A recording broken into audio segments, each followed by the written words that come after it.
Sparkle. When I think of my time as congressman in Ohio, two words come to mind: family values.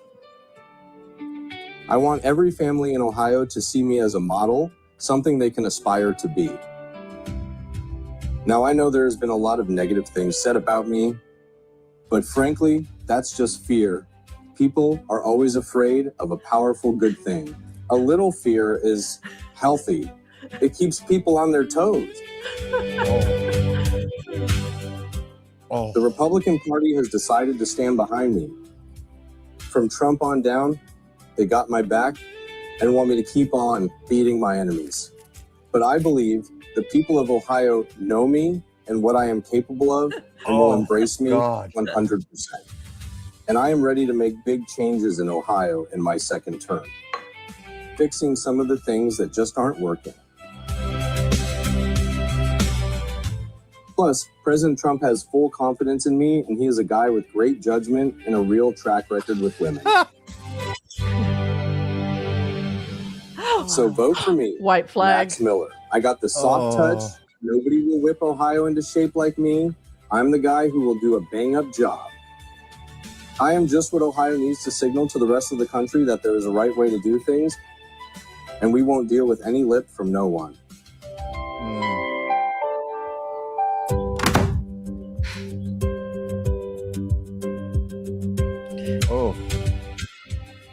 I'm Donald Trump, and I approve this message. I really hate that sad loser, Mr. Newberger. Who, me?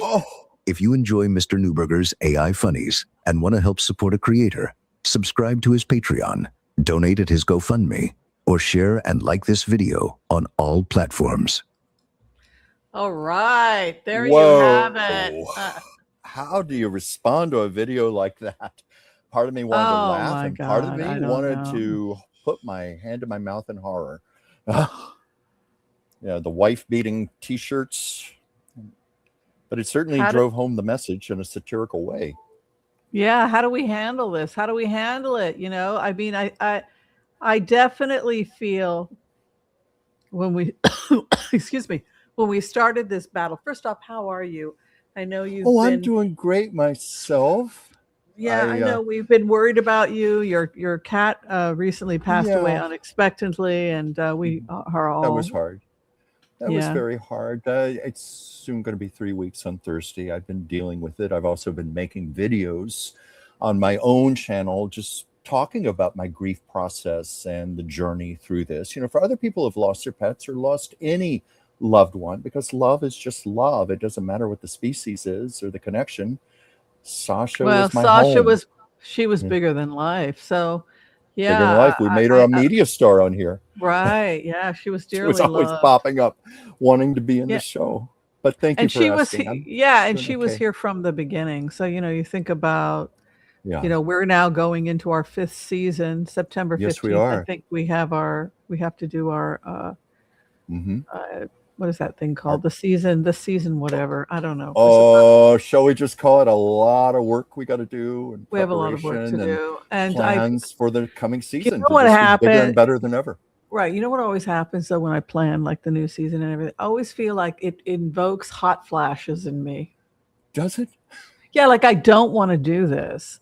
Like I told you this last year, and I told you, you know, I'm traumatized because the time we did it in LA was such a nightmare. With the humidity, I really almost had to go to the hospital and lost my ID and everything. You lost your passport. We had that bad experience in the cemetery. My car overheated. It was a lot of good and a lot of bad because we did have some fun as well, but I know exactly what you're referring to, so we're not going to make that mistake of you coming back to Los Angeles. I think it'll be fun this time because you're going to be visiting me, not the other way around. Sure, but listen, we have a lot going on in the show, and you know we have no floor director today, which is going to be. I feel naked. That's how I feel without Joel. I feel like I'm walking around without my clothes on, and it's not a good thing. We love Joel. We love Joel, but you and I have always done well I can't live without you, Joel. I must have you, Joel. I'm lost. Yes, I know. I hope I'm important too, Whimsy, to you. This is an important triad. I'm telling you. I got my 2 men. I need them. They make my world smile. No, I have a very right nice now it's you hotel and me. set up for you, and you're gonna have a very nice time when you're here. Thank you. And And I it think will we'll not have fun. be We always have as fun when we work together and when we just start putting our ideas. sweeps. It's into called action. sweeps. It's called Sweeps Week, and it ends Mhm. third week in September. So I figured. I'm trying to make us as legit as possible. So I'm like, well, gosh darn it, we need to do a sweeps week. And so I've tried to do it every year. Gosh darn it. We have not been good about that. But yes. So I was thinking September 15th you would be here. I'll be Yes. Then we would be within that, there.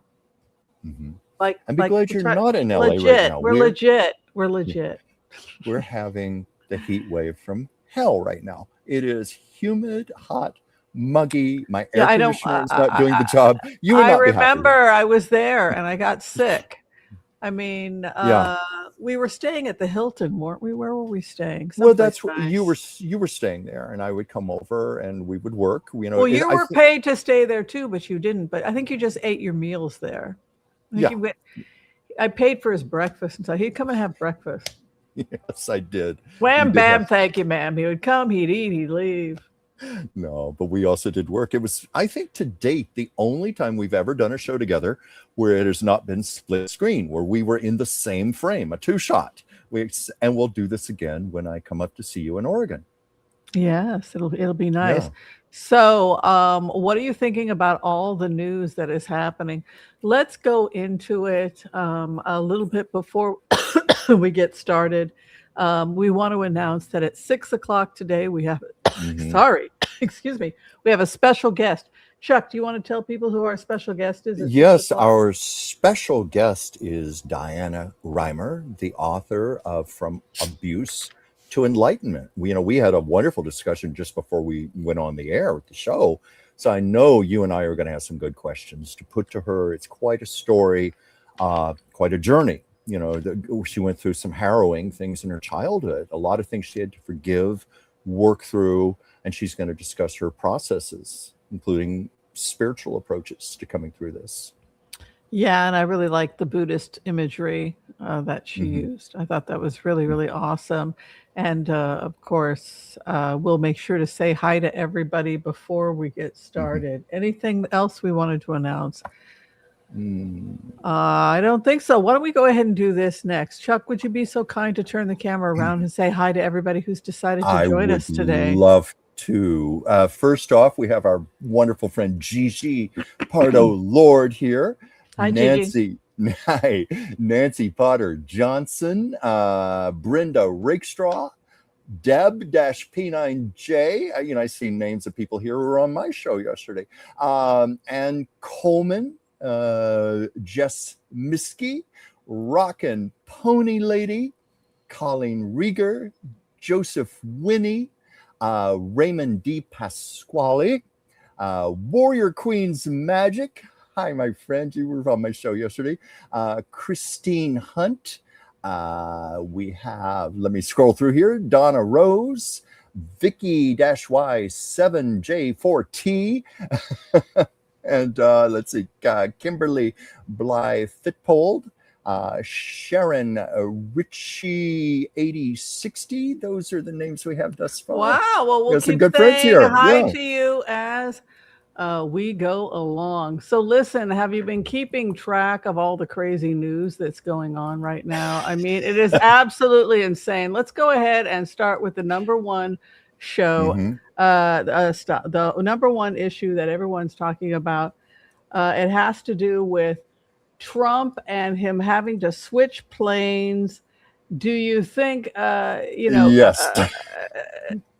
Where's Waldo? We're right back there again. But what do you think about this whole thing where supposedly it was uncovered that he was going to get taken out, and so they had to move him? Well, supposedly a death threat from the Iranians.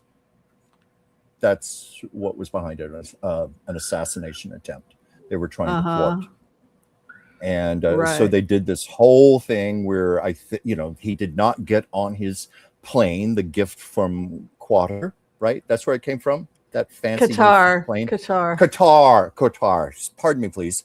And he got on his traditional Air Force One, but from there he somehow was sneaked off the plane and put into a catering truck, which drove off and then took him to another plane. And I understand many of the people on that plane didn't even know the president was on board.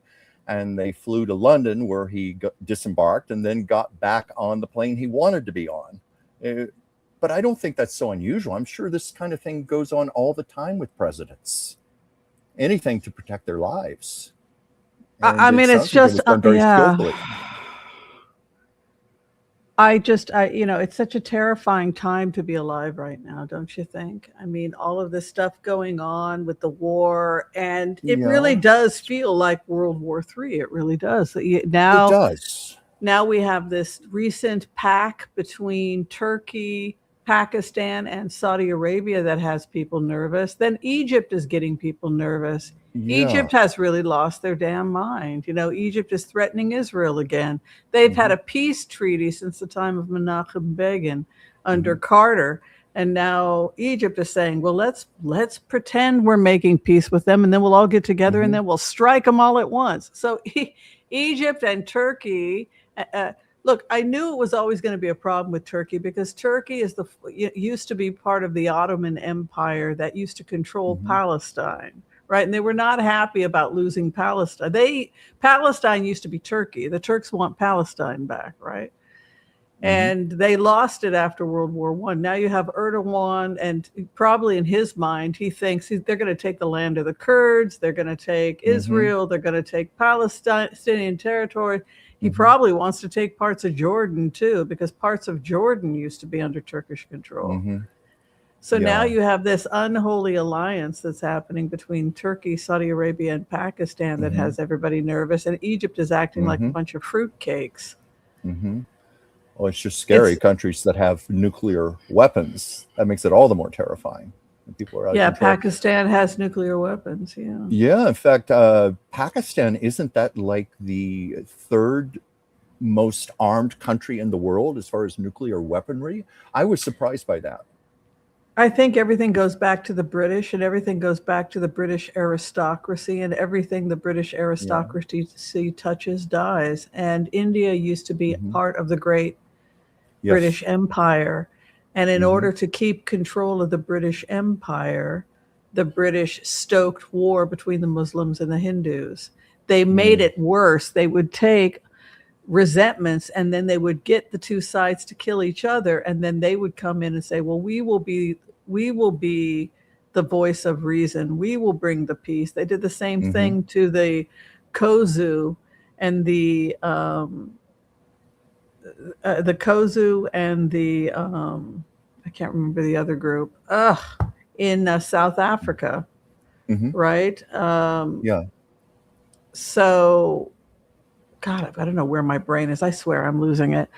The Kozu. What's the other group? The other group? In South Africa. There's the Kozu, and Bishop Tutu was part of the other group. Oh, my God. I know this, and I don't know. I know. Right. Okay. But anyway, I think we're on the same track at least. Yeah. So the Kozu and the other tribe, tribes of South Africa. It's right on my lips. Tribes of South Africa. I swear to God, getting old sucks. Zulu. The Zulu. Zulu. Okay, that sounds very so. The familiar. Two main tribes, and the Sangha, the Swazi, But the two main groups, the Kozu and the Zulu people, were at war. You also had the smaller groups like the San. For example, Nelson Mandela was part of the Kozu tribe, and Bishop Tutu was part of the Zulu. And the Zulu and the Kozu, the occupiers, the Dutch, Afrikaners, the British, they wanted them to fight so that they could stay divided.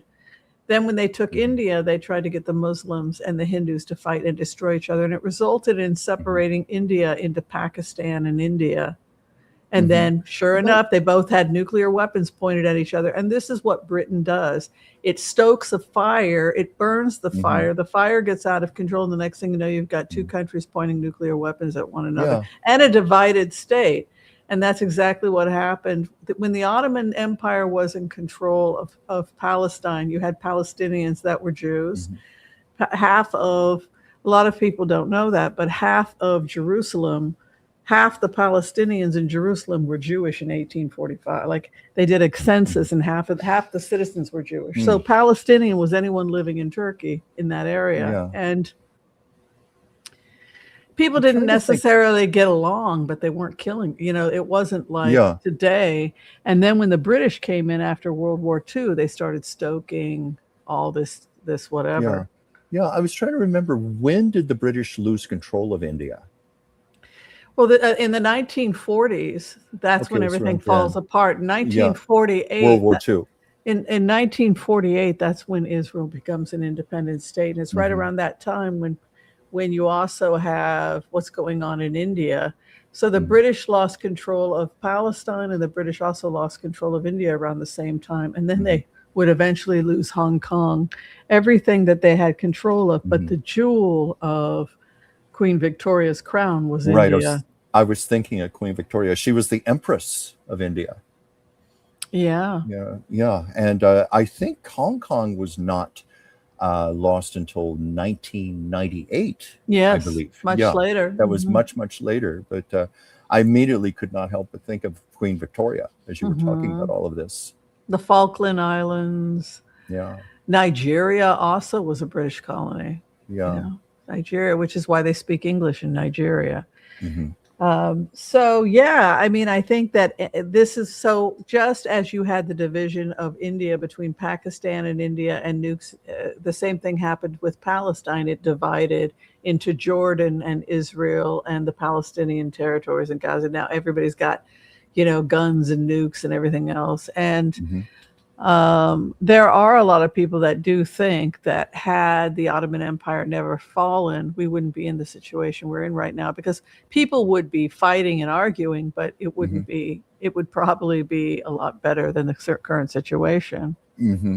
Literally not as explosive, potentially explosive as it is right now. Also, Ben Gurion didn't want a country. Ben Gurion was becoming a lawyer he was becoming a lawyer in Istanbul when the Ottoman Empire fell. And he was like, well, I guess I'm not going to become a Turkish lawyer anymore because the country's collapsed, right?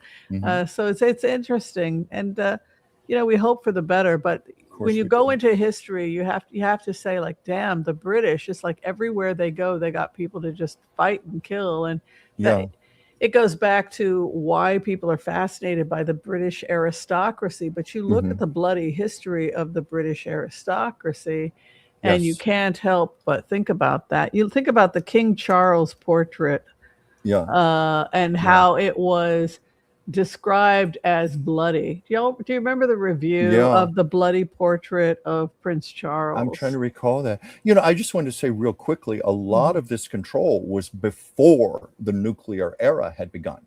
It's so interesting. It was right after World War II, all of this started falling apart, but they were able to control because there wasn't this chance of people just literally obliterating an entire country off the planet. Yeah, right. And but I think that for many people, there was a feeling that a lot of stuff, the British aristocracy was pretty much considered responsible. All the problems that we're dealing with right now, many historians feel, it was Queen Victoria and to her bratty children, that the problems we're seeing in Palestine and India and Pakistan, all of that, and South Africa, all comes from one family. And this is why people have said that the Windsors are psychopaths. Well, if you just look at I think there's an element of that, yes. What they did in India, what they did in Africa, the brutality, eugenics, the creation of the false science of eugenics, the belief that people are genetically superior if they're a royal, and that Black people are inferior, and Jews and Gypsies, all of that did not come from the Germans. It's traced back actually to the British aristocracy. Sure. Going back many centuries, but it's interesting how it's all coming back to them now. Sir Francis Galton. Yeah, Sir Francis Galton created the IQ test. So Francis Galton had a lot of mental health problems. He had a lot of stress. He dropped. I think it was. I believe it was Oxford. He couldn't handle the stress load. He had a breakdown, and he actually had to leave Oxford because he was so stressed out. But he was the cousin of Charles Darwin. He was a member of the British aristocracy, and he developed eugenics. This idea that, he wanted to be his cousin. He wanted to be Charles Darwin.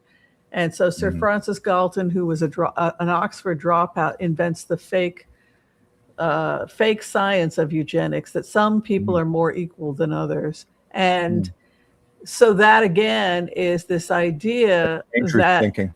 Yeah, it goes back to the British royal family and there's the bloody king. And so that's kind of what happens when the artist Jonathan Yeo comes out and presents this image of the king. When was this presented, please?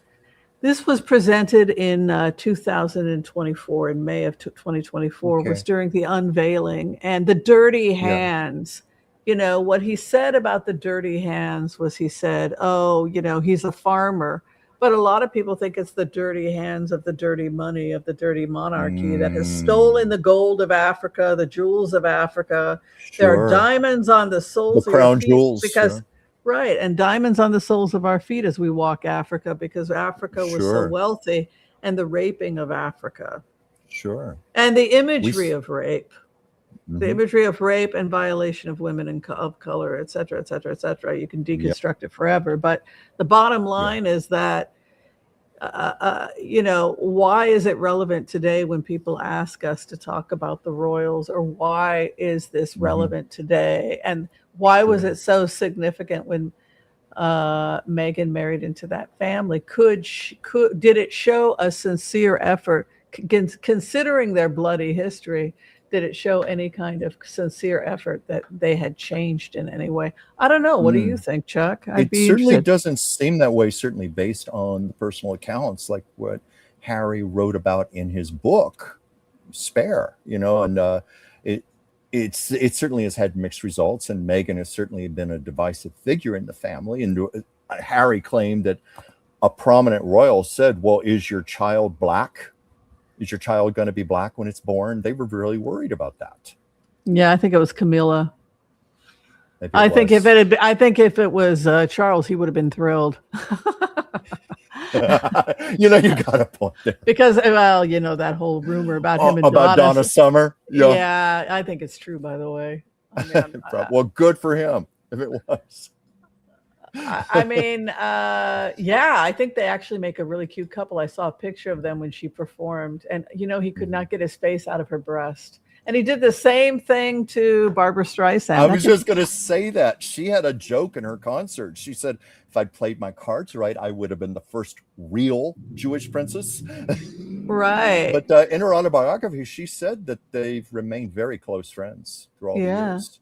Yeah, lovely.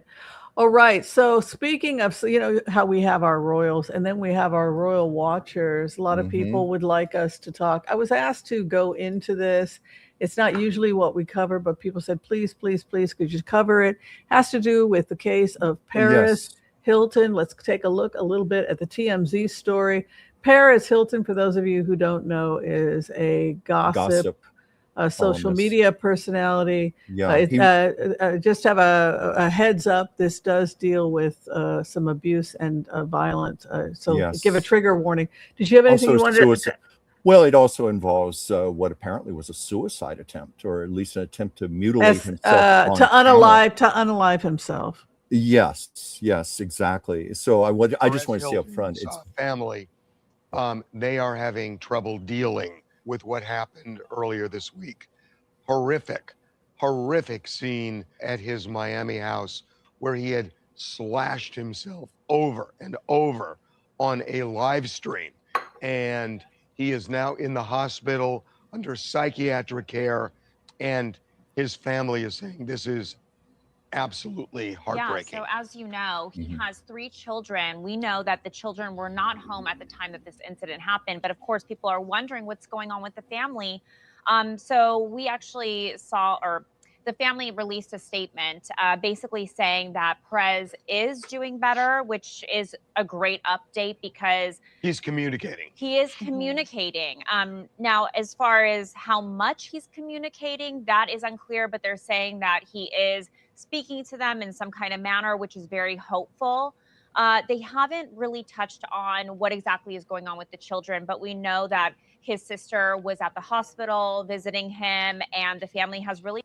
So basically, no new news. I don't want to take too much time well, on that. I just wanted to say up front, it's so important that we talk about this with compassion, because this is a human being going through a serious crisis, and that's one of the curses of social media. It tends to desensitize that fact.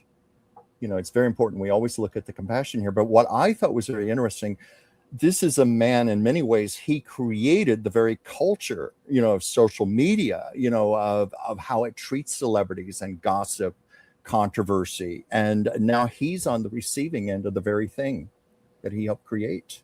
Mm-hmm. I'm sorry to interrupt you, Whimsy.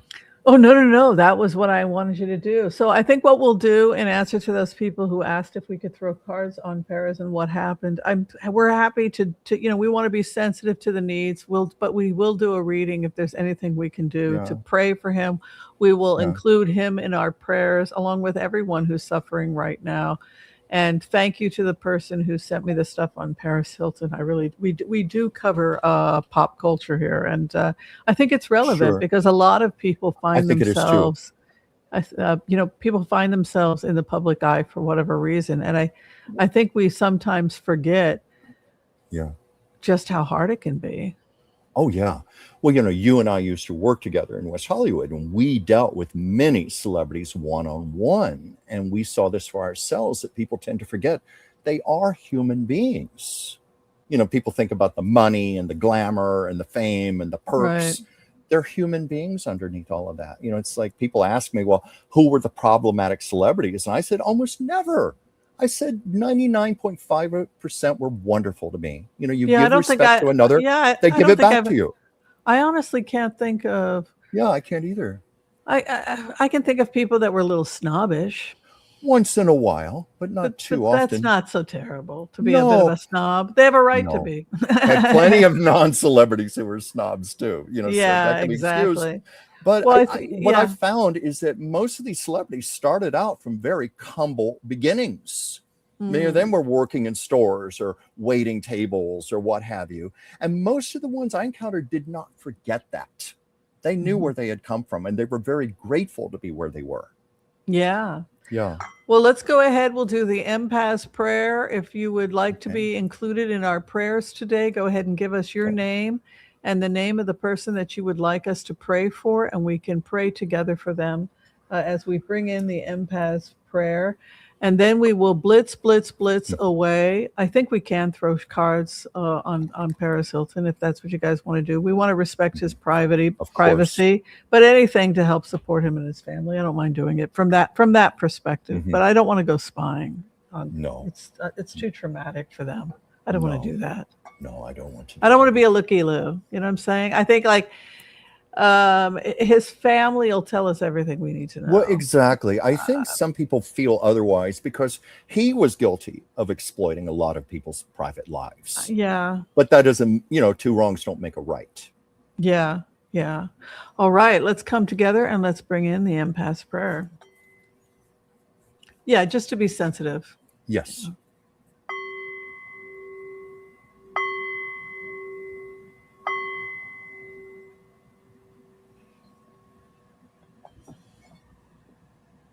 Okay.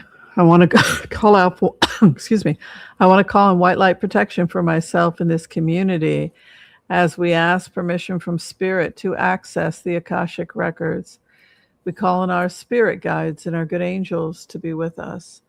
Please give us the clarity and the wisdom that is needed to empower all of us on our journeys to make the best decisions for ourselves, our families, the planet, the people we love, but also to help those that we may have strife with. And together collectively, we say amen. Amen. And for those of you seeking healing today, we come together at this time and we pray. We pray that you and those you love receive a perfect healing in mind, body, and in spirit.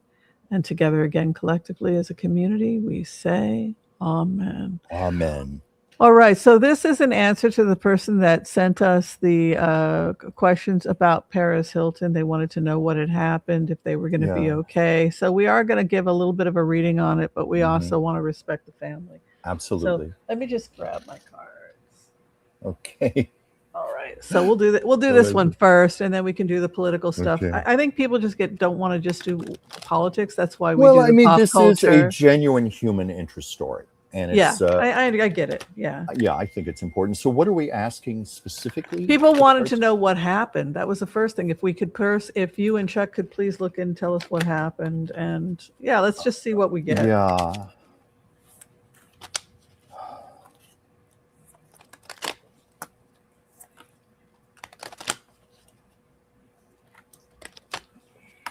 Whoa.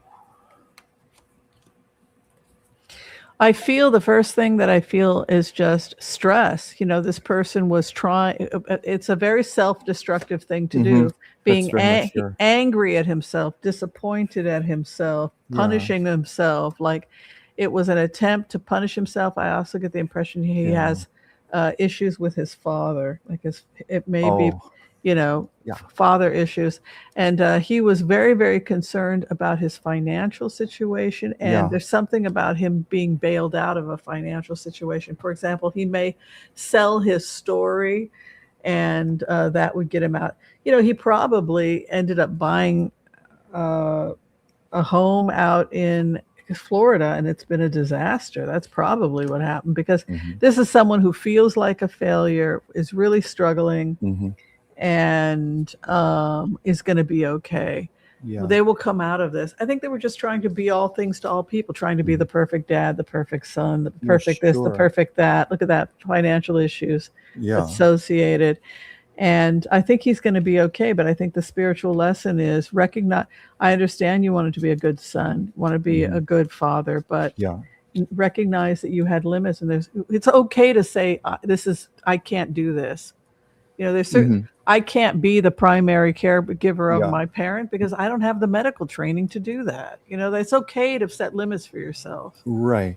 Well, what we do know, his career had been on the wane for quite a while. This is someone who was big maybe 10, 15 years ago, and he's been trying to recapture I didn't know glory. That. Oh, yeah. He's definitely, it's a cruel word to use, but has been. And Whimsy, where did you go?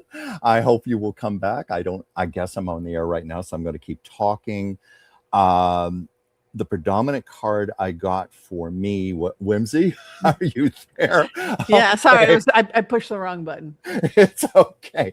See, that's what I worried about with Sasha. She was going to jump on my keyboard and cut off my side of the show.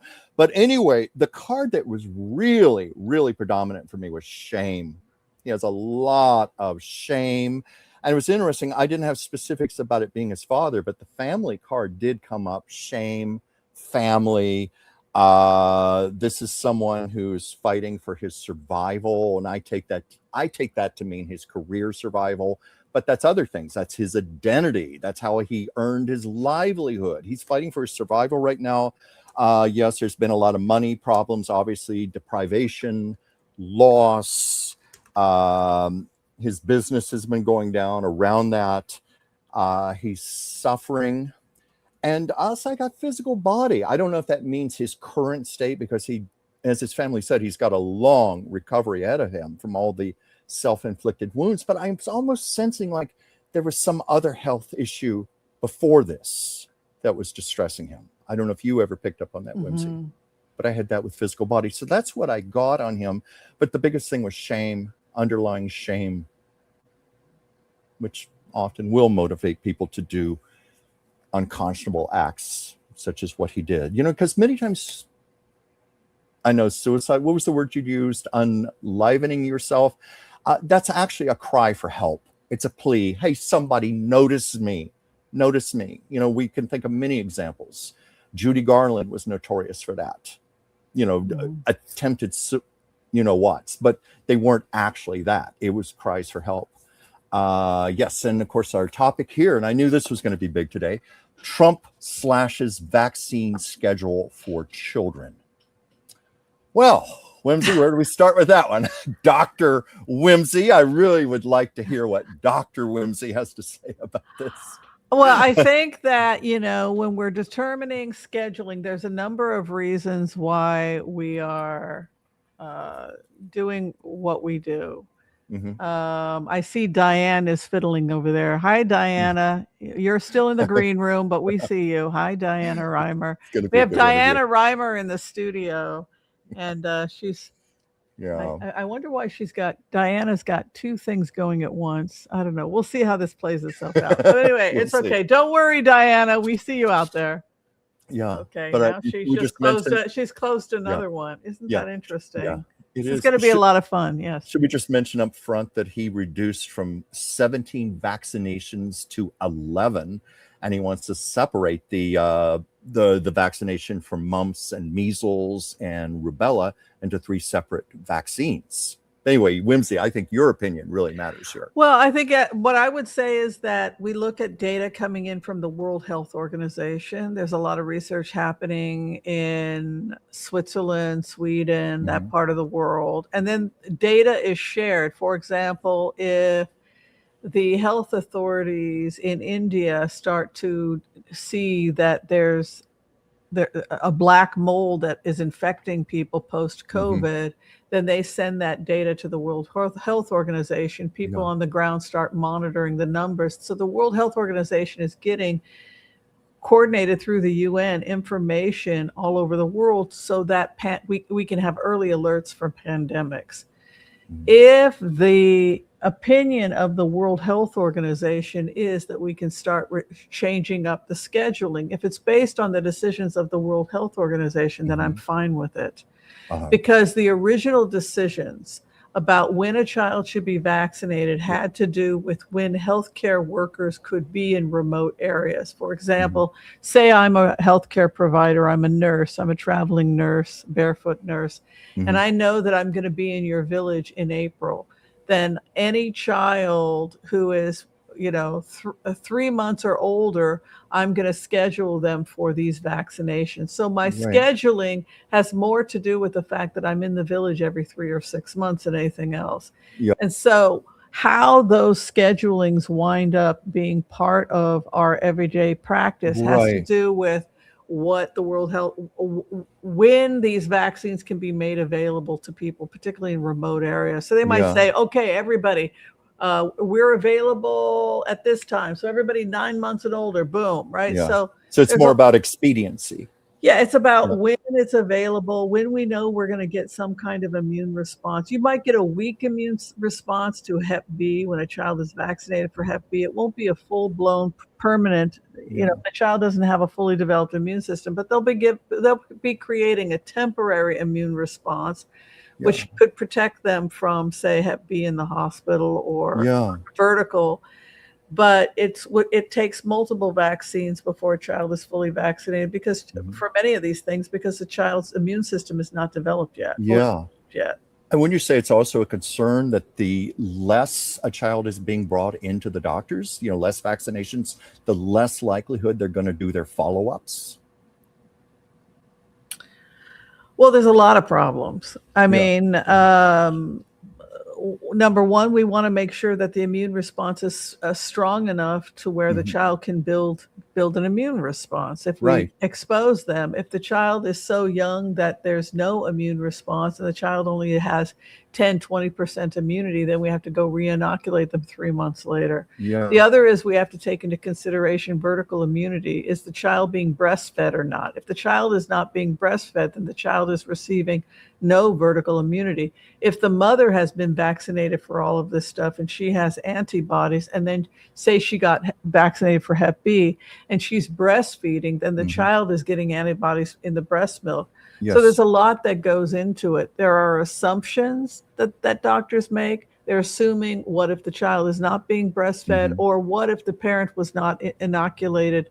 The child is not being breastfed, or the child's being breastfed, but the mother was not, assuming the child was not inoculated. So there's a lot of things that have to go into consideration. Yeah, because there are even theories that high vaccination rates help people who do not get vaccinated or can't be vaccinated.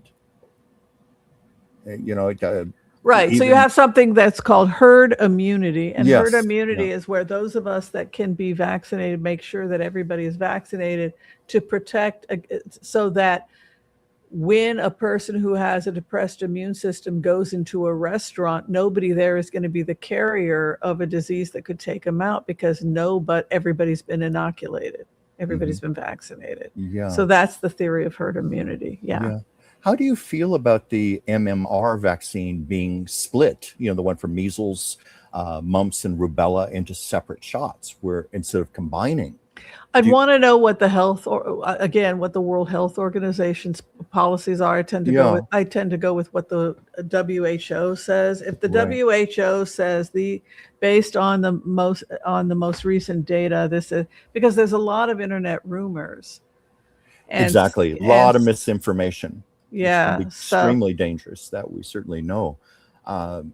But I was wondering about that. You know, again, there might be people who don't bring their children in to follow up with the other vaccinations, and also this executive order from Trump is not backed by science. Well, according to, and this is what I wanted to get to with this, because we're going into some really dangerous. I fear for our future because we're throwing science out. Yeah. And there's a lot, people are getting their science from TikTok videos. And I get my science from the best in the world. And the best in the world is the coalesced data from the World Health Organization. So when people make stupid statements about the CDC, they don't have basic understanding about how data is collected on things like pandemics, and how, you know, if the CDC in the United States detects something, they're going to go ahead and contact the World Health Organization, because the World Health Organization is collecting this information from hundreds of organizations all over the world. Anybody that's part of the United Nations and World Health Organization is going to be handing over data to the purpose of World Health Organization is to collect all that data, to coalesce all that data and give us the best possible information on what's best for children in terms of vaccination. And so if you're looking at hard science and the best data, if you're talking about the top tier, where do you go for help? You're going to go to the World Health Organization. Yeah. And what they're saying is that Trump is being irresponsible. Oh, who says vaccine timing reflects extensive review of disease risk and immune system development? Trump orders calls for childhood schedule of 11 vaccine. Yeah. The World Health Organization on Tuesday defended the science-based process used to determine childhood immunization scheduling after U.S. President Donald Trump signed an executive order aimed at reducing. In plainer words, it goes against the guidelines that were collected based on hard science by World Health Organization. Yeah. I think he's claiming he wants to give parents more freedom and more flexibility in choosing how to protect their children. But, you know, the bigger question is, where does protecting your children versus protecting society? Where do you draw the line there? Well, you know, the good old days, right? Do you remember the good old days, Chuck? Sure, I remember them. I remember the sugar cube with the vaccine for polio on it. The Salk vaccine. You remember the good old days? I remember that. You remember those days, right? So, I sure do. What are these pictures of? Let me try again. I'm going to get a better picture for you, because you're like me. You're really attracted to the Victorians, aren't you? You're kind of that whole time period, those bloody Victorians. But you know, the Victorians discovered germ theory and vaccination. So here's a picture of a dead child. Oh yes, those were big during the Victorian era. I've seen a lot of those. Child that's dead from measles. You can see some of the pock marks still on the face. Oh, those are horrifying photographs to look at. And that was because the camera was just discovered. And so when a child, look at the face still red. Well, it was, you know, in all fairness, families did this because it was the only way they would ever have a record of their child when their child had just passed away. But I'm sure you've seen those photos where it's like siblings posing together with their dead brother or sister, parents holding their dead child and they're propped up like that to make them look as lifelike as possible. Yeah, and the artist decided to do something interesting, which was to make the mother a ghost. My. The baby she's holding is dead. Oh. And she has been covered. Oh. And that was more a lighting decision. It was to have her be the backdrop. And so he literally put a sheet over the head of the mother. My goodness. So those are some of those images, but it was assumed that some of them would die, that when polio hit or when diphtheria hit or whooping cough or Spanish measles flu. or mumps or rubella, the one at the far left, she's dead. She's dead. This is mumps, by the way, for those people who are curious about what took her out. You see the face, you see the swelling around the face. Yes. That's death from mumps. I just think of those poor children being made to get dressed up and pose with their dead sister. But I guess it was just commonly accepted by society at that time. And suffocation from mumps. You suffocate, you can't breathe. And the child next to him is recovering. And the look on his face, like I survived and she didn't, like I did something wrong. Probably they were sharing the same bed, both contracted, one recovered, one did not. And that's mumps. That's what happens with mumps, 1 in 10, taken out, 1 in 20. So what these pictures give us, and I think what they are an opportunity to look at is, I think Americans have forgotten. They sit on TikTok, they have these romantic stories that they tell themselves about the good old days. This was the good old days. Well, I think it makes what we were talking about with Perez Hilton a little more relevant about social media and how it desensitizes people. It numbs people.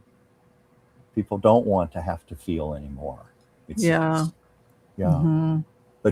interesting thing is history always keeps repeating itself. That's where all the lessons of humanity are. From Warrior Queen's Magic, you would think Perez would have millions on YouTube. He got passed over. If you didn't tap into social media 6-7 years ago, you are dumbed, especially because he was in limelight Gosselin sextuplets. I don't know what that's. I think what they're saying is that he got passed over, and he became a has-been, for want of a better way of saying it. Do you think that's what it is? Oh yeah. Perez Hilton has not really been relevant for a few years now. Not like he was, say, 15 years ago. Even his name, Perez Hilton, obviously after Paris Hilton, she's not even all that relevant anymore. So I think he's been dealing with that and a lot of the shame and worrying, like, what am I going to do now? How do I reinvent myself? Can I reinvent myself? Anyway, Joseph Winnie, 802, RFK Jr.'s hands shook like a dog pooping peach pits during that presser. Oh, God. Oh, Kaloa SF. The HPV vaccine for middle school kids seems like a scam. Needs to stop. IMO. In my opinion. Why do we want middle school kids to be vaccinated for HPV? It seems to be prevalent in preteens, isn't it? HPV is sexually transmitted. What disease can HPV cause? Sexually transmitted. Human papillomavirus. What does it cause in women? Cancer of the cervix. That's correct. What happens if a kid gets raped and the perpetrator has HPV? They would contract that. Yes. In all likelihood. Do you assume because you're a good parent that your child is not going to go to college and have something happen? In plainer words, The reason they're giving HPV to vaccination to children is because children can become infected with HPV. Yeah. For a number of reasons. It seems to be a good precautionary measure to be taken. Yeah, and young people are having sex. 12-year-old girls are, whether by choice or not. And you know, it's not something parents. 1 in 4 children. We'll talk a little bit about. We have Dianna Reimer here today. We're going to be talking about that. Yes, she's in the studios, but I would vaccinate my kid. I would pray that nothing would happen to her, and I would pray that she was responsible, because you can be with a man that's showing no symptoms, no warts, no genital warts, and he himself is a carrier, and you can become infected even though he appears normal, like there's nothing going on there. So I would educate my kid, but I'd also get her vaccinated. Yeah, well, that can be true. Because it's a horrible disease to. It's a horrible disease to die from. Yeah.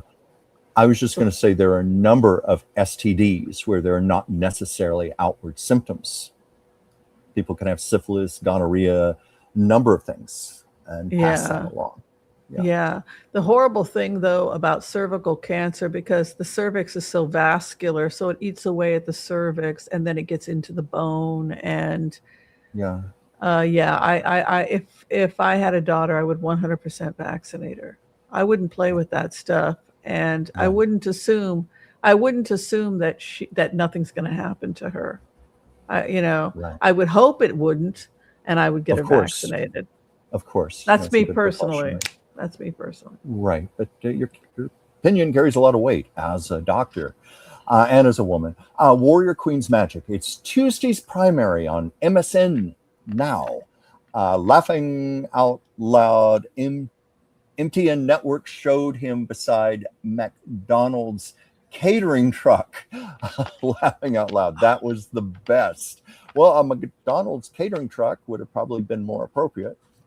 Okay, I'm seeing some notes from X and also from, they said, why aren't we talking about Max Miller? Yes. Okay, because we don't have, we're trying to get to everybody. I've got 3 different platforms. We're live right now. So we're trying to get to, we don't have our floor director today. So it's a little weird today. So I apologize.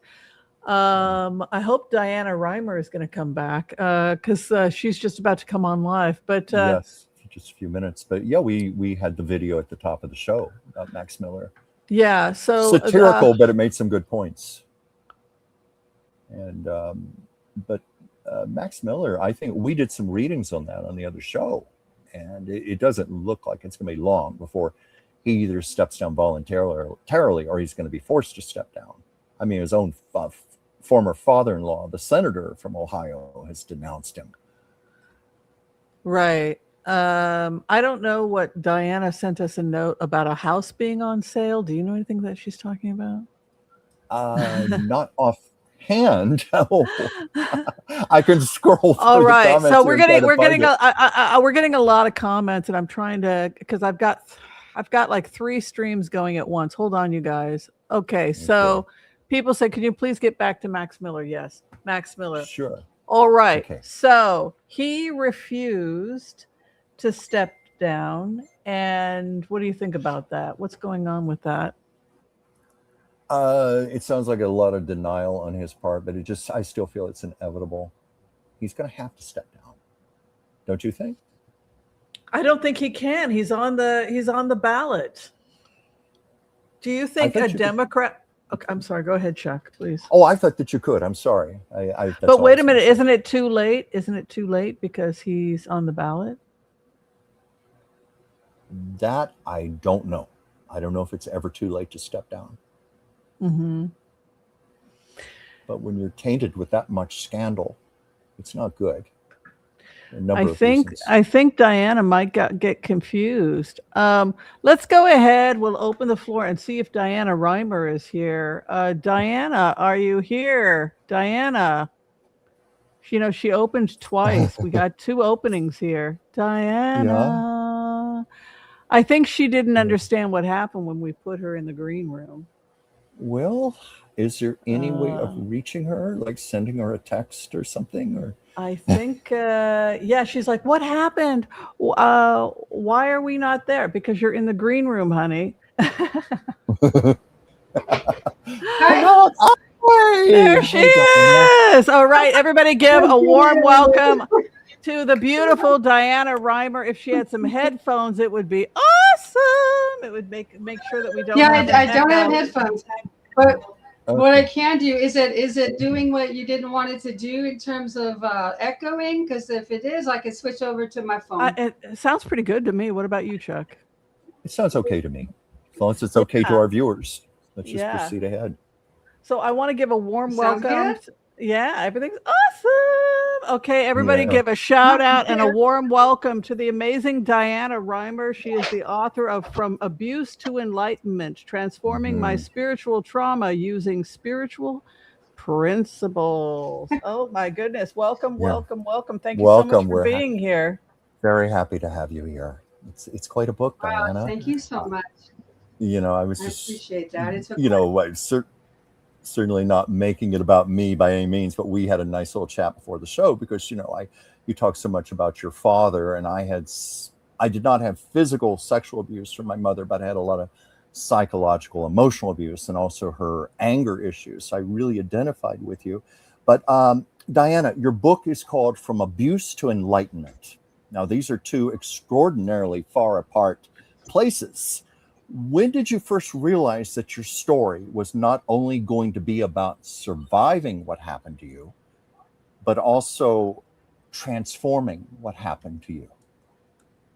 Yes. It's true. It took me a long time. I just wrote this book last year, actually. I'm 59 right now. And so it's an accumulation of all my knowledge of spiritual wisdom that I've accumulated over the years, and how I took these principles that are, well, among all the religions, there's this higher tier of the truth, and they're all the same, I noticed, among a lot of them. And so in this book, I used them all the spiritual principles that helped me get out of all of the abuse symptoms that happened to me, and how I applied them to my everyday life. So in my book, I have a lot of stories that showcase exactly what would happen if you use these spiritual principles, and how your life will transform and become better and better. And this is what I want to do, is to help other people become happy too, because I finally became happy. And this whole book is like a memoir. I don't have any children, so I just figured that this is a child to itself. And you're right, it is part of your legacy. But, well, you know, when you look back at the little girl who experienced all of these things, what do you understand about her today that you could not possibly have understood when you were living through it? I couldn't, there's no way I could understand that I would get through it all, and that I would finally be able to use all of my gifts to help other people, and that I could become something greater than what I was. And what I was before growing up wasn't that great because of all the abuse and the PTSD and the sexual abuse, emotional abuse, and all of this. And it really took a toll on my life. I had a lot of health problems, low self-esteem. But eventually, as I kept learning more spiritual wisdom and kept going to different churches and going to monasteries and reading lots of books, I finally used what they're teaching me. And then I thought, wait a minute, this really is working. So that was this book about is, okay, if it worked for me, it can work for other people too. And I want people to be happy and to overcome all of their problems. What you said, you were 7 years old when you were asked what you want to be and you grow up. You said, I want to be happy. That's right. That really touched me, and you said that in the book. Yes. And now you're doing it. A little Buddha. Yeah. Little Buddha. But strive to be happy. You fulfilled your childhood prophecy. Yeah, do you want me to tell that story real quick? Yes, please. Okay, so I remember I was 19 years old, and I was just doing some mundane thing like brushing my teeth in the bathroom. And I remember I heard a little voice in my right ear. It always happens in my right ear. And it's just a little voice saying, use your gifts to help mankind. And I'm like, at that time, what are my gifts? I mean, I'm just a failure in life because I I listened to everybody. These are your gifts. Yeah. And so I listened to everybody put me down, and I believed them, and I thought that I was the problem. And you know, how can the whole Been there, done how that. can my family be right and I'm wrong? But yet deep down, I knew I was the enlightened one that was born into this family in order to for me to grow, so I can then show the way for my family, which of course they're all narcissists, so so they're not going to ever get it. But I did spread a lot of words of wisdom along the way, and so I'm just doing what I can. And I remember that if I ever forgot my way in life, that little voice of reassurance, it would eventually let me write this book in case I ever forgot what my purpose was. I remember clearly remembering that my whole life, like, when is it going to get better? When? But as I was saying, like in my book, as I employed all these teachings, then my life got better and better and better because I was following the laws of cause and effect. Yeah, so that's so what I do. Yeah. What was the aha moment? That's the question I wanted to. So, what I learned, what I appreciated about your book, and I made a lot of notes, is you talk about the experience, and then you talk about, I learned this. And I think it's important to realize that when we are young, we think like a child. We're 5 years old and we make decisions. And now we're operating on belief systems that we may have had since we were 5 years old. And part of the spiritual work and shadow work is saying, oh, I'm sabotaging myself because of an internal belief system I've been holding on since I was a little kid. Because when you're a little kid, you believe all kinds of crazy things. And what I appreciated was that you were able to talk about that. And you did some deep shadow work, woman. I mean, like, good for you. I mean, you were able to go deep and say, this happened to me. I internalized it. This is how it harmed my body. This was how it harmed me psychologically. And this is how I had to deconstruct it. And I thought that was amazing that you did that. I think so too. Yeah, I took it to heart very early that cause and effect is very real. And what you think, say, and do has major consequences to change your life. And no matter what condition you were born in, too, you can learn through spiritual principles how to navigate those harsh conditions and get yourself into a better place. What did your father, do you think he had any do you think he was so far gone in his mental health problems that he was not able to see the damage he had caused? Was he completely clicked out? That's true. He was a narcissist. He was always in his head all the time, thinking about himself, and everybody else was a burden, a bother to him. And so I did during the early years. Yeah, he was like a monster. As we know, that narcissists, ones that really have it bad. Yeah, they don't have any empathy. There's something wrong in their brain. The studies say that when the MRI or whatever, that there's the empathy points in the brain that don't register like that. Well, when you wrote about your father, I told you the correlations with my mother, and it really struck a nerve with me. But, you write about forgiveness and eventually being able to see your father not only as the person who harmed you, but as a wounded human being himself. How do you explain the difference between understanding someone's wounds and excusing their behavior? And I ask that even for myself. because I'm still trying to forgive my mother. Yeah, me too. Me too. Yeah. The difference between the two? Yeah. Yeah. Well, I think that would help a lot of think that- people, including yes. us. Including us, So, yeah, that was a tricky one. And what happens is that when you really understand that we're all human, we're all here doing the best that we can. Yeah. And my father went through a lot in his life. He was born during the war time, and he came into this life out of the womb when there was all kinds of bombs and raging and yelling and fighting.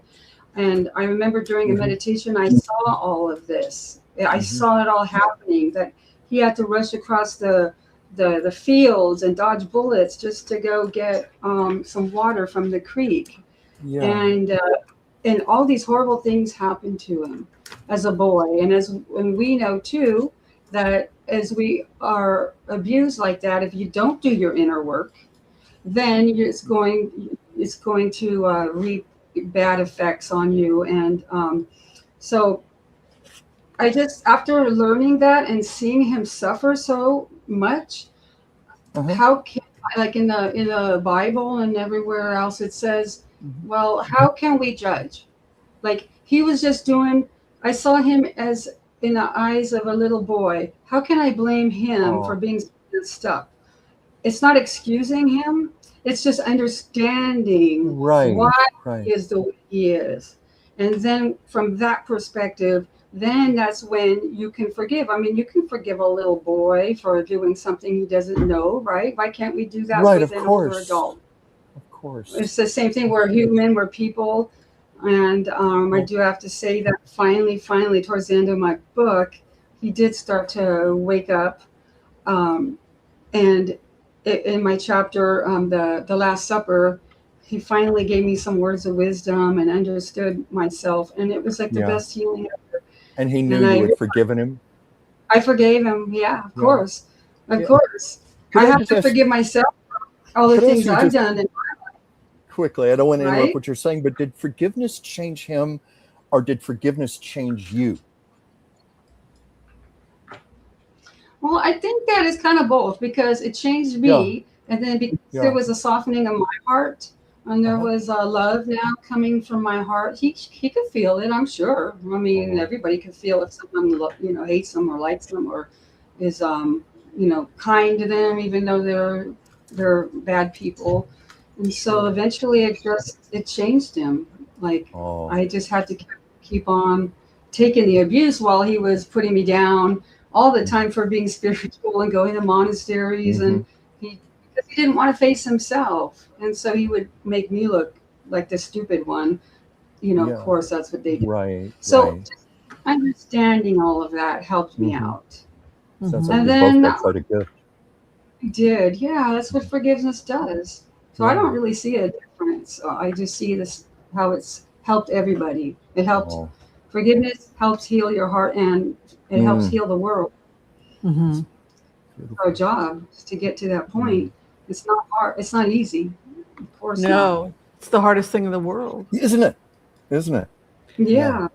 Yeah, and it doesn't mean don't protect yourself, and it doesn't mean that person gets to be a part of your life. Can you talk a little bit about boundaries in the process as well? Because you did speak about that, about this idea of that you have to take care of yourself. And sometimes love also means hand me the car keys. You're drunk, I'm not going to let you have, or I love you, but you can't be a part of my life because you're a threat to my safety. Those two ideas can exist at the same time. Can you talk a little bit about that? Because I know many of our audience struggles with that. Yeah, there were lots of times I had to, growing up, I had to stay away from him. There were times when, before I forgave him, that I left his life to protect myself. And during that time, though, it was a blessing, because I was able to work on myself and read books and talk to spiritual people. And then I started to learn, that it was something that I could fix. And without him in my way, it depends on where you're at. So if I got to a point using all this spiritual work that I could eventually go back and then like a fortress of truth going back, and then I would get abused, and then I would be, oh, screw this, I'm not going to be able to, and it's damaged me again. So I would be able to go to know when it was damaging me and stay away. And when I was strong enough, I can go back. And I think doing that, I really believe doing that had helped him understand how much I did love him and how much he hurt me. Wow. I mean, I remember him even saying one time, you know, it was at a dinner table one time, and out of nowhere, he just said, you know, I didn't mean to do all those things I did to you. Oh. And I'm sorry. Yeah. He said that. And then that I was must have so meant shocked. the world I'm like, to you. It did. And I'm like, well, I'm not going to bring it up. Okay, that's nice in my mind. Yeah, But some of the stories you told, like the incident of the chewing gum on the table getting stuck, and you Oh, and your mother yes, were yes. frantically trying to get that up because you were so afraid of his rage. And that's the way I was with my mother. I was so scared of her rage. Yeah, it's a horrible thing for children. I was young. I was very young then. You were like very 5 years young, old. but that story really struck me, as I had similar experiences. As far as spirituality versus psychology, your approach to healing is very spiritual. What do you believe spirituality gave you that traditional approaches to healing could not give you? That's a good question. The highest wisdom that there is on the planet. Yeah. Ancient wisdom. That's why we read all these spiritual books. That's why so often this great masters come onto the planet to help us grow. And that's true. Me, in a way, you become a higher master too. Yeah, even all those, like, I had a lot of health problems, a lot of them, and I saw how we were all connected to the abuse. Yeah. And that when I finally recognized that, all my health problems started to disappear. I know. As a second part of that question, where do you think spirituality and psychology need each other?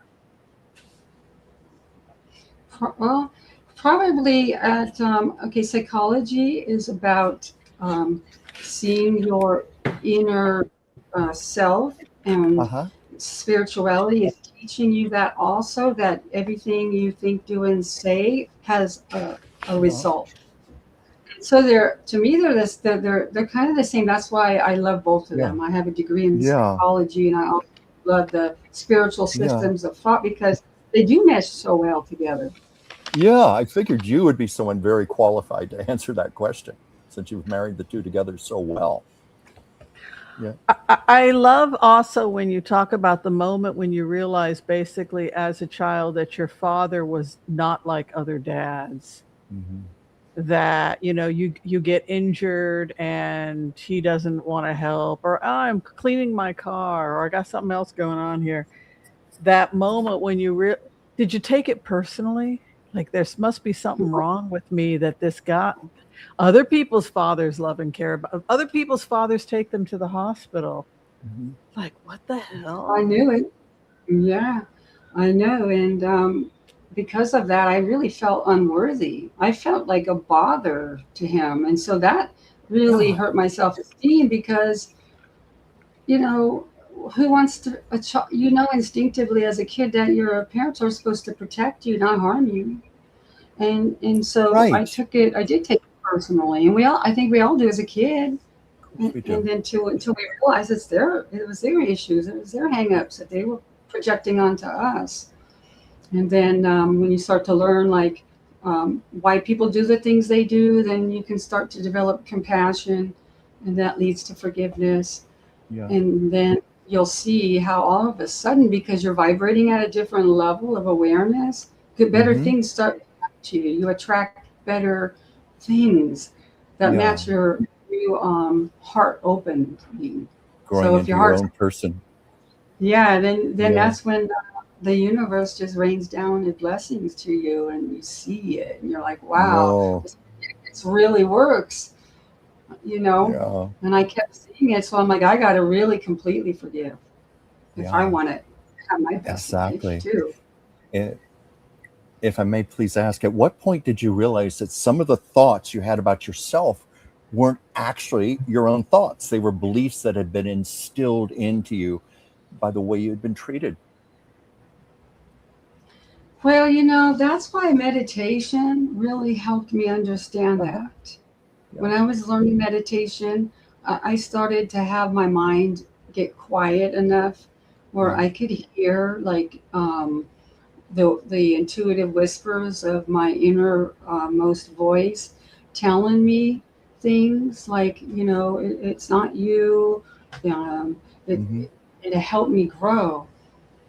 Yeah, and I just feel like, yeah, that's our job to do. Otherwise, we're not going to get very far in life. We're going to keep on attracting bad things that match our hatred. Like if we're full of hate, we wonder why does bad things happen to me? And bad things going to happen to everybody.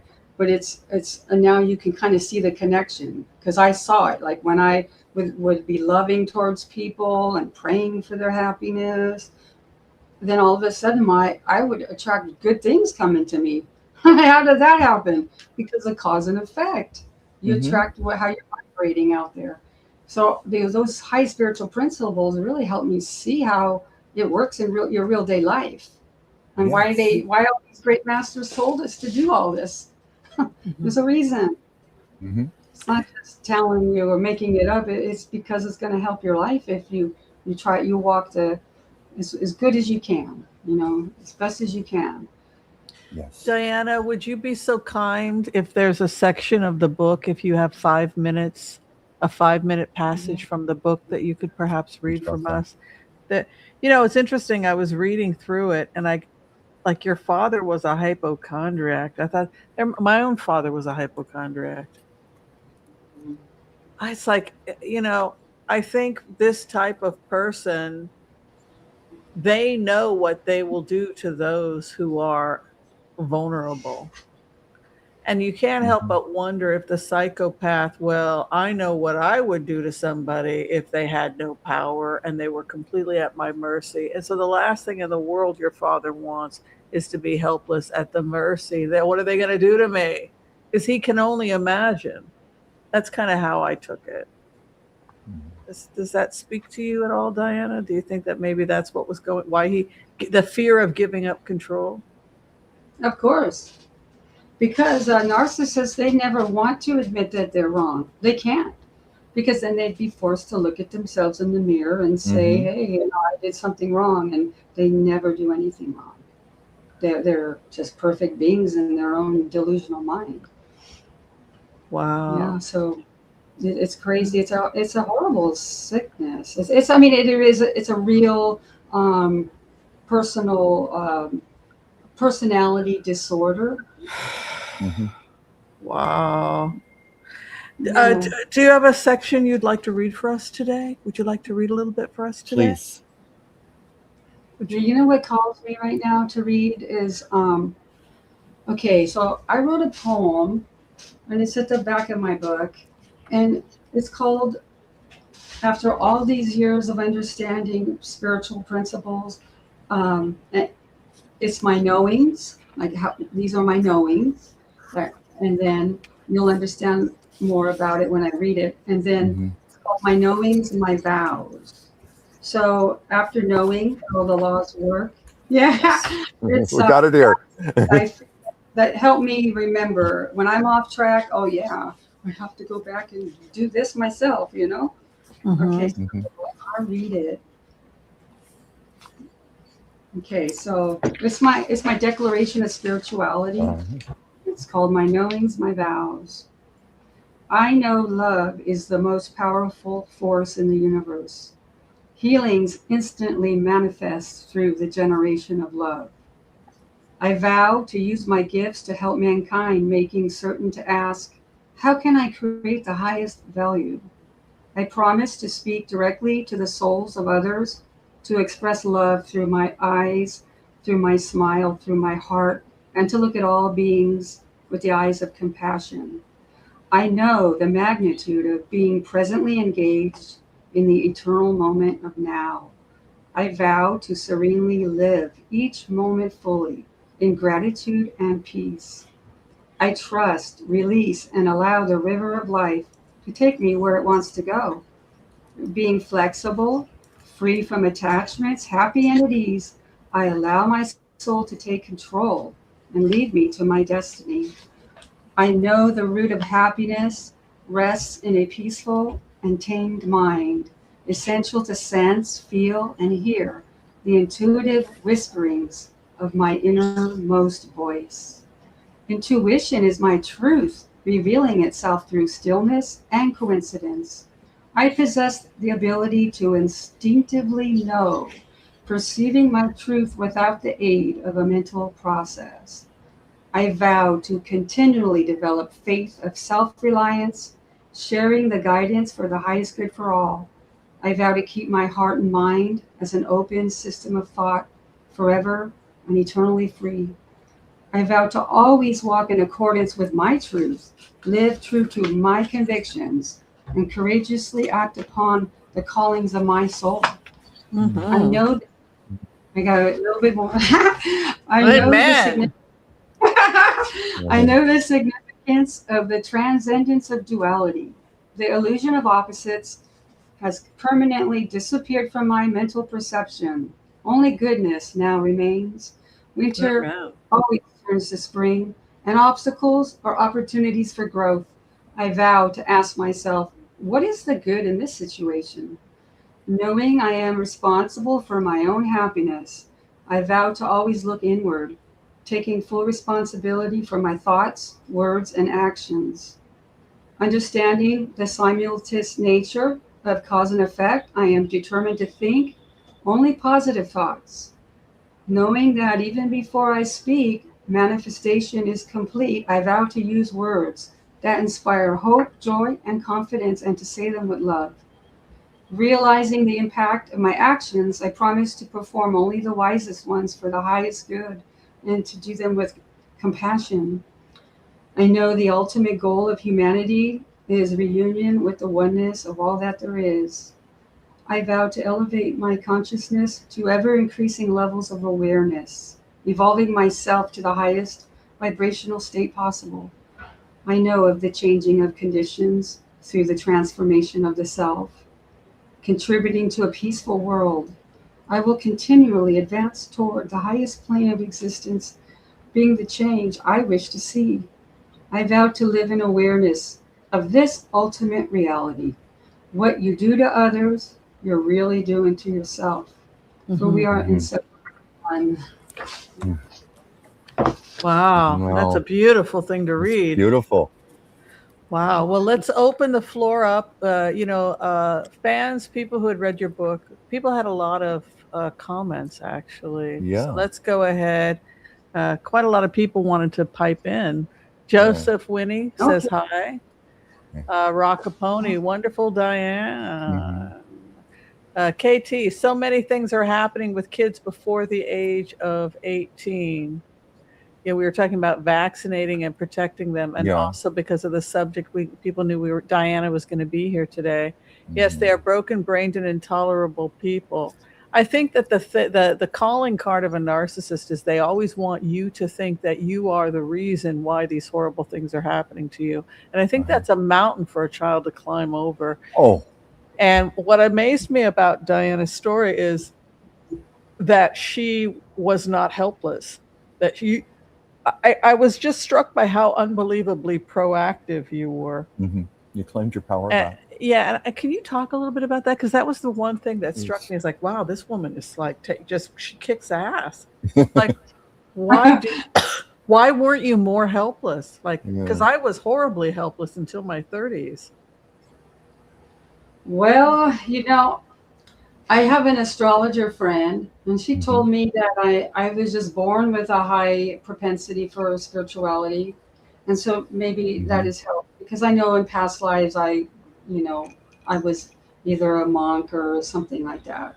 But that was a direct correlation of what I did in the past leaks over to your present life, And so for me, when I heard spiritual wisdom, I just gobbled it up and I took it to heart. I really understood, hey, I'm going to try to work this and see if it really happens that way. And it does. Yeah. Imhurst, my father was like that. A lot of people talking today that are contributing to the conversation really seem to want Dianna to know that they had a similar upbringing. Yeah, it's surprisingly universal. I've learned that just from my own experience, talking and sharing with people. You know, they're 3% of the population, but they seem to have large families. They seem to. My father went to San Quentin prison on first-degree murder charges. Right. So this is a psychopath. When I was finding my father's criminal records, I found that his father, and his brother Clarence were all serving prison, or they were all in a different prison at the same exact time.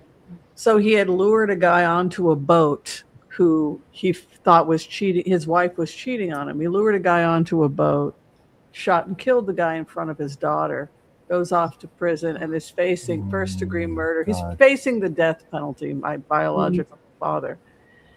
And then because he's a psychopath, the family thought, well, he's going to go to prison forever. You know, he's never getting out. He convinces them, oh, the gun went off. I thought it was a burglar.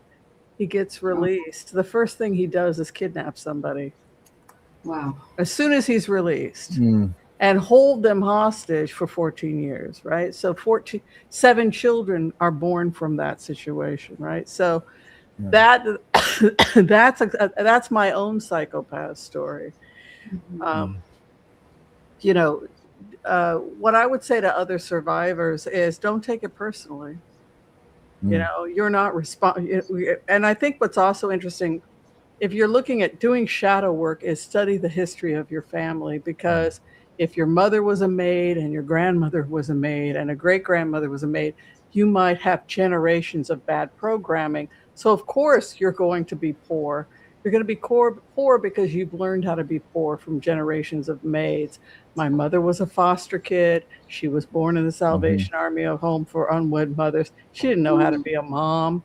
I was a foster kid. I was in the system, right? She was a vulnerable adult. She gets kidnapped by this crazy person out of San Quentin, right? I'm born into that. I wind up in the system. So the other thing that happens if you don't do shadow work is that you start repeating the pattern over and over and over again.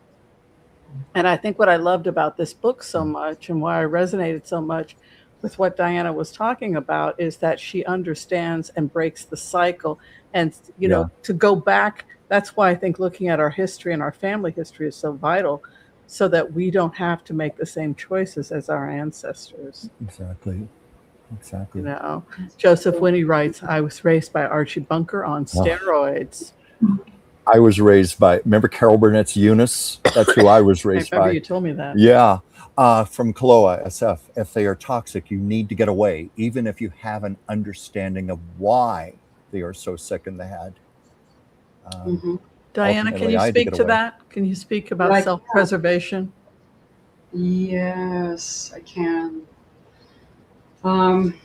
Okay.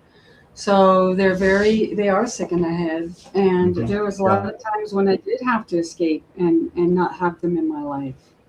But in one of my chapters, one of the high spiritual teachings is how do you use obstacles for opportunity to grow, for growth. And so I kept struggling my whole life. Do I need to just walk away to change my karma forever for good?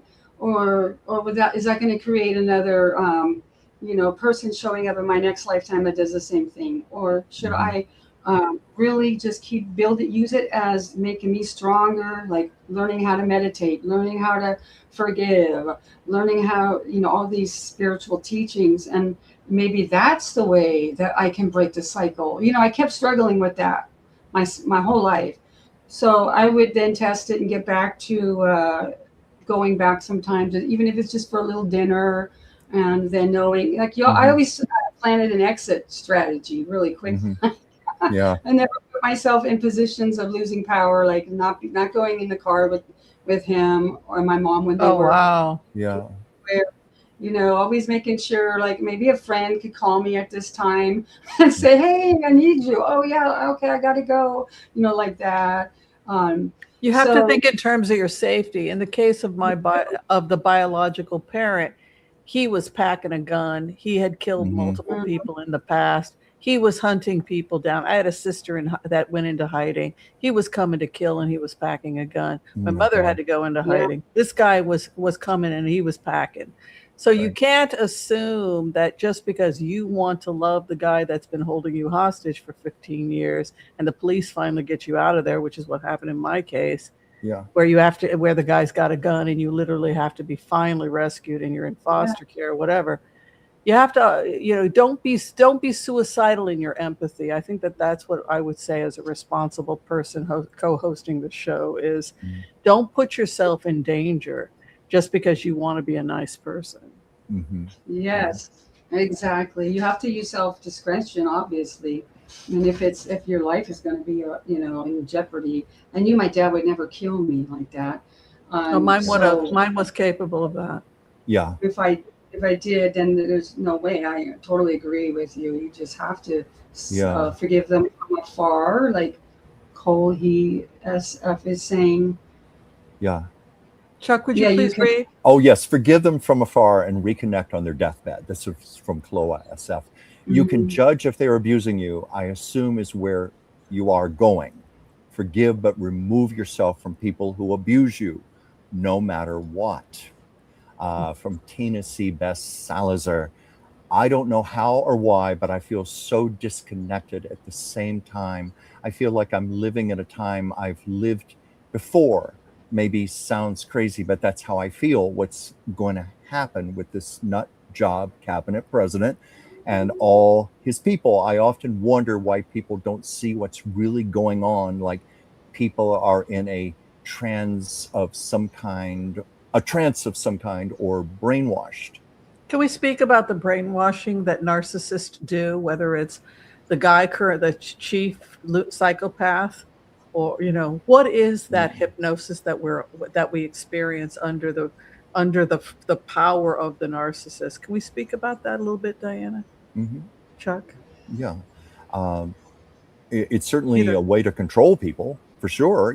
Some have called it even like grooming. That terminology has been utilized. It's whatever it takes to get somebody into, I guess, a state of submission where you can control them. But Diana, what would you have to say about that from your background? Yes, too. It's all about control for them. All about it. They don't see you as a real person because they don't have empathy. Because it is exactly. It is sociopathic behavior. They're not going to see you as a person with your own mind that has your own feelings about things. If you want to do things this way and not that way, that's not allowed. And so they just go on and they just want to keep on taking away your power. And I think that's what it comes from.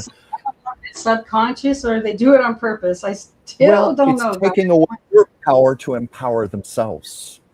That's the way I've always looked at it. Seems like an extension of themselves, not as a person in your own right. And they can never do that because being a person in your own right means that it's a threat to them.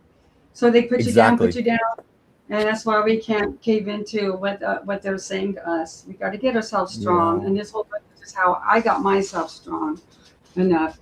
And I hope that I was of help, and that other people can maybe read my book and glean something out of it. That's my highest goal. If even one person can help, that's I good found enough. that distance helped me. I was lucky because I had college, and then I moved 3,000 miles away, where I only saw my mother about once a year. So that made it a little easier, and it certainly gave me objectivity to really reflect on things. Should I read this comment here from Chloe? Please. They hoover you back to further manipulate you. They just want control, and it's pseudo empathy, according to psychologists like Dr. Ramani. Well, oh boy. From Leah Omega 8, are the reptilians falling apart with the elites in others? Well, I think that's, it's interesting that people use the imagery of their reptilian because we've talked about the human brain The neuroscience, we've gotten into details of quite a bit about that, haven't we, The Chuck? back of the brain, where you taught me this, that the spinal cord and the tip of it, the head, it actually looks like a snake, where we originated from. Right. So when we think about the human brain and spinal cord, this is probably something that Dianna has studied quite a bit of. But let's go ahead and let's have a gruesome. We should go take a gruesome look at that stuff. Wouldn't that be fun? But when you look at that, what you see is a snake, right? And so that is the first part of the brain that develops, and that lower part of the brain, you know, what's going on there? What's that about? What's going on there is sex and food. Survival. The reptilian complex of the brain, this back area here, is for balance.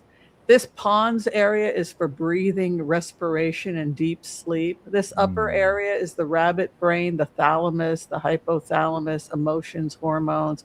But back here, the cerebellum, all this area here is the reptile brain.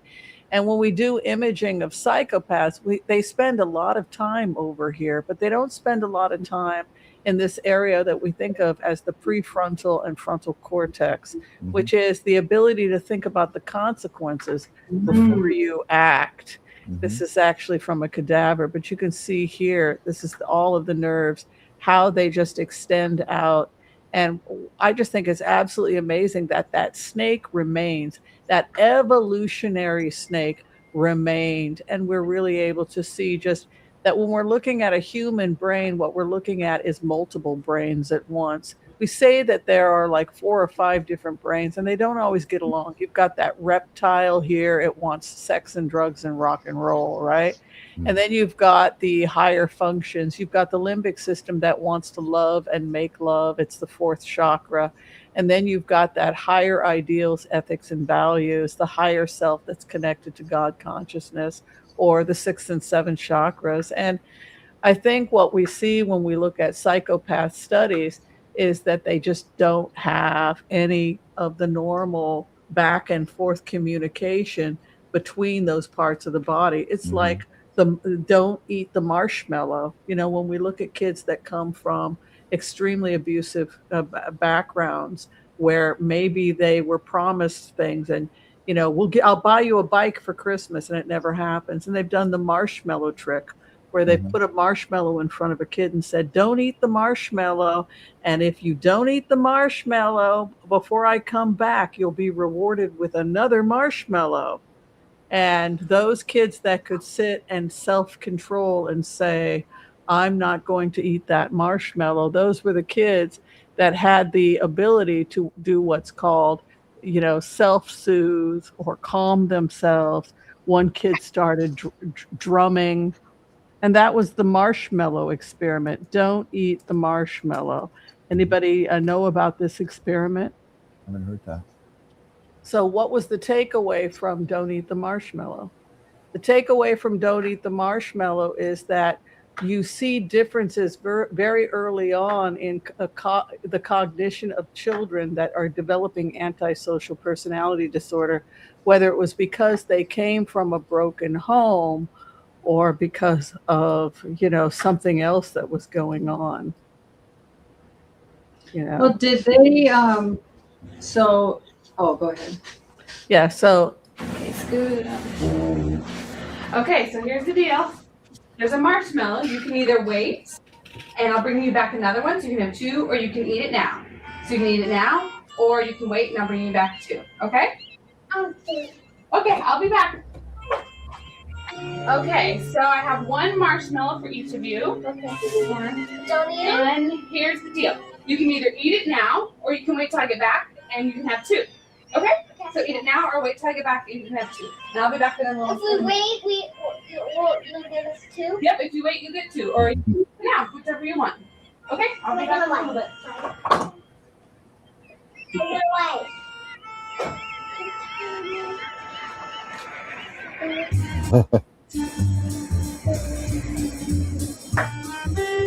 Okay. So this child was the child that was identified as having the most developed prefrontal and frontal cortex. So they said, take a look at the cow. Take a look at the little cow in this experiment, because what you're looking at is you're looking at a kid that he wants it so bad. His reptilian complex is saying, take it, baby, take it, baby. But what he has done is his frontal cortex is so developed that what he's decided to do is to entertain his higher faculties by creating a distraction, and the distraction is a drum beat. That shows incredible cognitive complexity. So that is the story of the cow in this experiment, the little cow.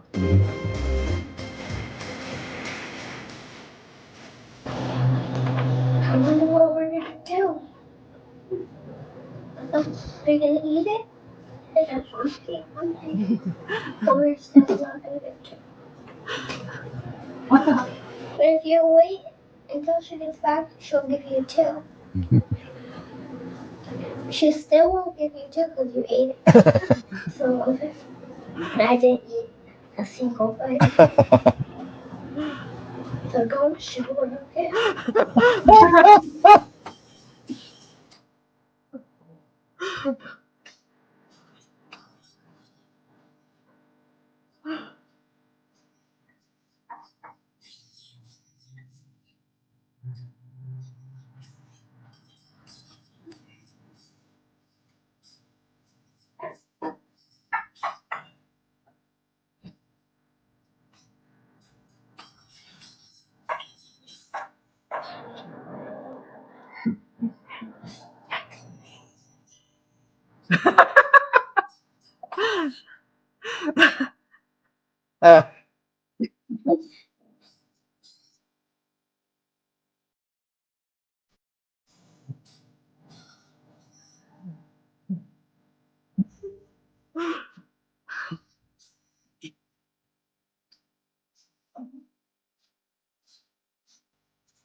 There you go.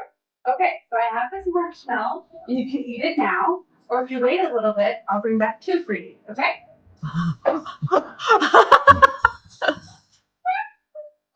Are you Sam? Good. Okay, well, I'm gonna go and I haven't found marshmallows yet, so I'm gonna look for some more. All right, so you get the point of the experiment. And the takeaway was that they could see those kids that had poor impulse control.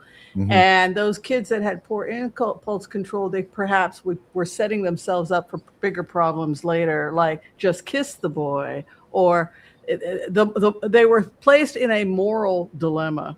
And I think that's what's interesting about it. Yeah. I don't know. What do you think, Diana? Would you have eaten that marshmallow? Well, I would have waited for 2. Depending on how I would like to see how long did those kids last. I mean, at some point, right, there would be like, well, maybe it's not coming. Maybe they like it. Then eat it. I kind of like thought about that one, the little girl and the brother. She was eating it, right? And he's like, oh, you're not going to get 2 no more. And then when he smiled to me, I just thought it was like my own brother, thinking like that smirk was like, ha, ha, ha, you're not going to get 2 now, but I got 2, so I'm superior to you. I mean, it's like that because narcissists don't want you to be happy. And they like it when you don't get the good because they're getting the good. And that's like talking. So, that's how I kind of saw that one too, because it related to my family. Maybe all I would have wanted was the one marshmallow. So I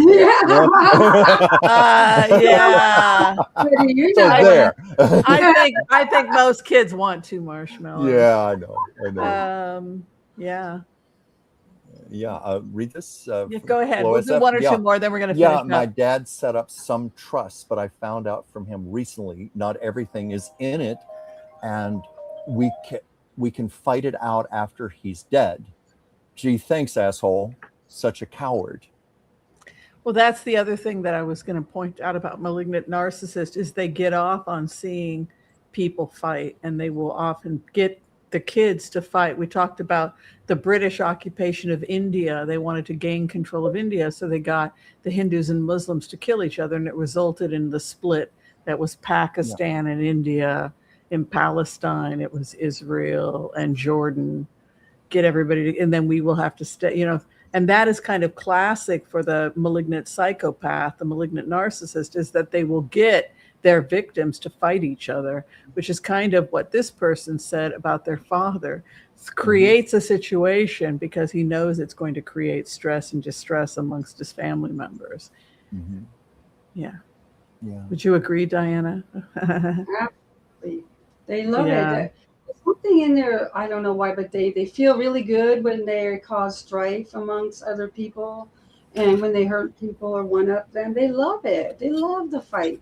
And we're empaths. We're like, you know what? We want it to be equal. We want the highest good for all of us. Why can't we all win? You know, and they don't see it that way. It's just, again, it's a personality disorder. Yeah. Well, we want to thank Dianna Reimer. What a great conversation. I think this is one of the best conversations we've had. I know. I still have so many questions I could have asked you. I have put a link up for those people to the Amazon if you wanted to pick up a copy of the book. I think it's fantastic. And I love these types of books where just because bad things happen to you doesn't mean you can't live a great life and go out and do powerful, amazing things. Let it be turn the poison into medicine and go out and do great things. You can transmute with your life. Absolutely. So I want to also announce that we have a winner for our Book of the Month Club for the month of August. We did make a selection. Thank you, everyone who has sent your books. Chuck and I love the books you're sending, and we really want to just encourage you, please, if you're a writer, we want to hear from you. We want to read your story. We want to hear your story. We're looking at spiritual books, uplifting, both fiction and nonfiction are the ones most likely to be selected. We are getting a large volume. Be patient with us. It sometimes can take up to a year before we can get. It used to be 6 months. Now it's a year. It's a while, but just because we don't reach out to you right away doesn't mean you didn't win. You didn't get in. How long did it take, Dianna, from the time you submitted to the time you were selected? What was your wait time? Well, let's see. Probably, I think I submitted it. I think in March, April, May, June. 4 months. That's not too bad. That's pretty quick turnaround. Or maybe it was January. When you said it takes 6 months, then I thought, okay, that's August. And so you were right about. It was January. It was January. Yeah. Okay, so that's not too bad. 8 months, that's not too bad, you guys. Come on now, 8-9 months.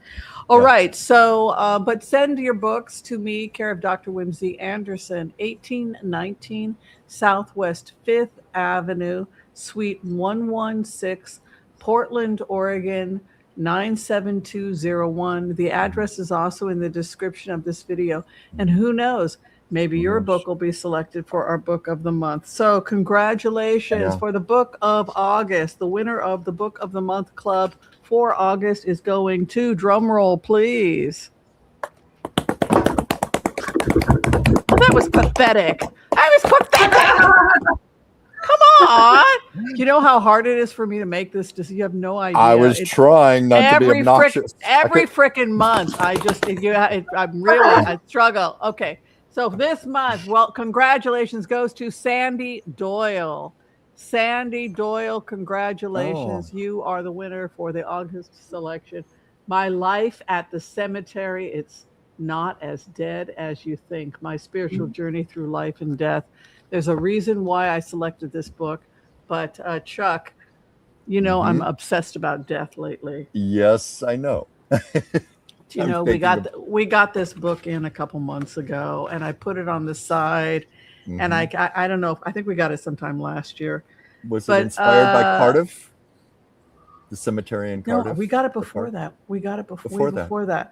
But I've been thinking a lot about death and dying lately, and it's terrifying. We all come with we're all gonna go, right? Well, sure we are. And so finally we got to this book. But yeah, it's Sandra Doyle, My Life at the Cemetery. It's Not as Dead as You Think, My Spiritual Journey Through Life and Death.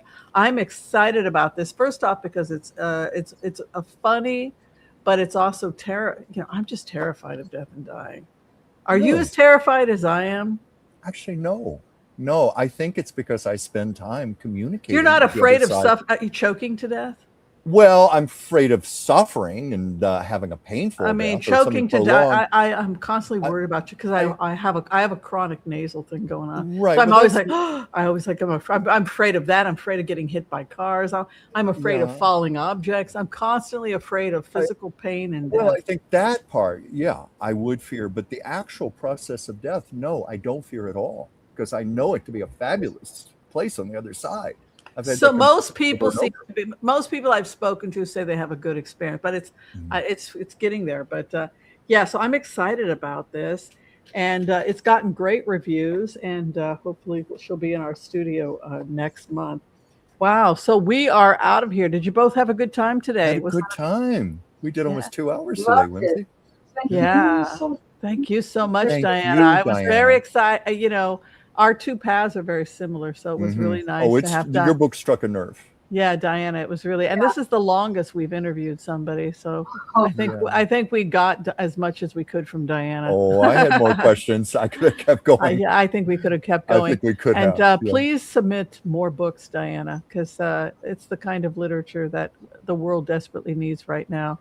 Yes. It's dark times. You found your purpose. Yeah, we need as much light as we can get in the world. All right, we are out of here, people. Yeah. Thank you all for being here. If you need to reach Chuck, how do they reach you? Best way to reach me, Dransfield Chuck, one word, dransfieldchuck@gmail.com. You can catch me on my channel, Chuck's Captivating Chronicles, my show on Mondays, Chuck's Captivating Chat. I was almost on for 3 hours yesterday answering questions from people. Please reach out to me. I love doing private personal readings. I love taking art commissions. I'm your guy. I'm here for you. And Whimsy?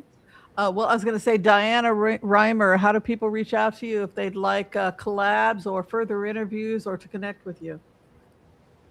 You know what? I'm just starting my homepage, but you can go to my YouTube channel, and it's called Spirituality with Dianna Reimer. And you can always text me there or go to my Facebook page, which is just Dianna Reimer, and make note of the 2 N's, and Dianna and Reimer is R-I-M-E-R. And I'll pop up. Awesome. And of course, I'm me, Dr. Whimsy, medical intuitive naturopath. If you're trying to get in for a session with me, you can find all that information below, or just Google me, Dr. Whimsy, and you can book me through Booksy. We are out of here. All right. Be kind to all so that all will be kind to you too. God bless. Peace out. And we will see you next time. Bye.